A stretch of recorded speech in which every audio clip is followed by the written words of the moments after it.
Ready, start.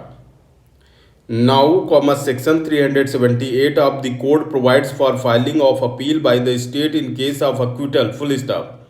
Subsection within bracket 3 declares that no appeal, double inverted comma, shall be entertained except with the leave of the High Court, double inverted comma, close, full stop. It is, therefore, necessary for the state where it is aggrieved by an order of acquittal recorded by a court of session to file an application for leave to appeal as required by subsection within bracket 3 of section 378 of the code, full stop. It is also true that an appeal can be registered and heard on merits by the High Court only after the High Court grants leave by allowing the application filed under subsection within bracket 3 of section 378 of the code, full stop.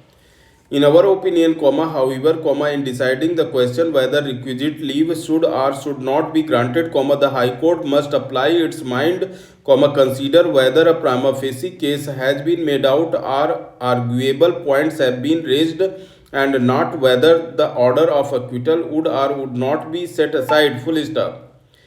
It cannot be laid down as an abstract proposition of law of universal application that each and every petition seeking leave to prefer an appeal against an order of acquittal recorded by a trial court must be allowed by the appellate court, and every appeal must be admitted and decided on merits, full stop. But it also cannot be overlooked that at that stage, the court would not enter into minute details of the prosecution evidence and refuse leave, observing that the judgment of acquittal recorded by the trial court could not be said to be double inverted comma perverse, double inverted comma close, and hence no leave should be granted, full stop. We may hasten to clarify that we may not be understood to have laid down an inviolable rule that no leave should be refused by the appellate court against an order of acquittal recorded by the trial court, full stop. We only state that in such cases, the appellate court must consider the relevant material, sworn testimonies of prosecution witnesses, and record reasons why leave sought by the state should not be granted and the order of acquittal recorded by the trial court should not be disturbed, full stop. Where there is application of mind by the appellate court and reasons in support of such view are recorded, the order of the court may not be said to be illegal or objectionable, full stop. At the same time, however, if arguable points have been raised, if the material on record discloses deeper scrutiny and reappreciation, review or reconsideration of evidence, the appellate court must grant leave as sought and decide the appeal on merits, full stop. In the case on hand, the High Court, with respect, did neither, full stop. In the opinion of the High Court, the case did not require grant of leave, full stop. But it also failed to record reasons for refusal of such leave, full stop. A single right of appeal is more or less a universal requirement of the guarantee of life and liberty rooted in the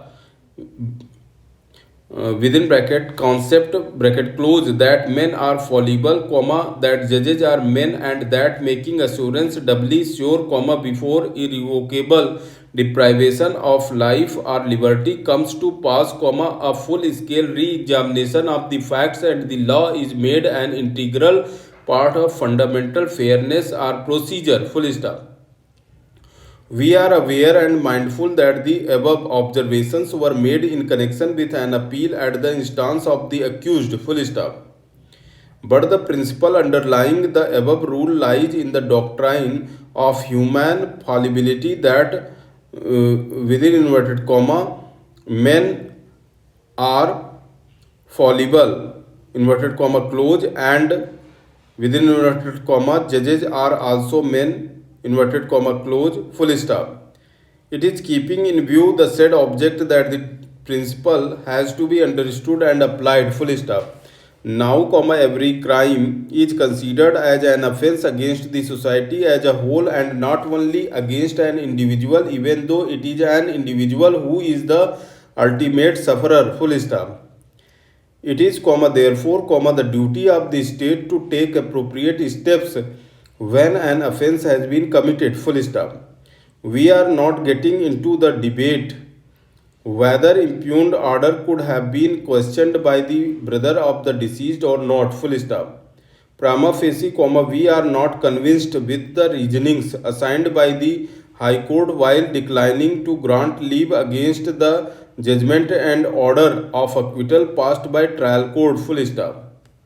We are conscious of the fact that the entire case hinges on circumstantial evidence, full stop.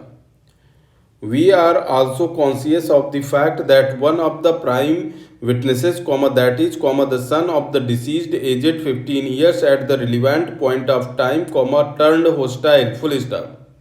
The High Court seems to have taken the view that it would be futile, granting leave as it did not notice any perversity in the reasoning of the trial court, full stop.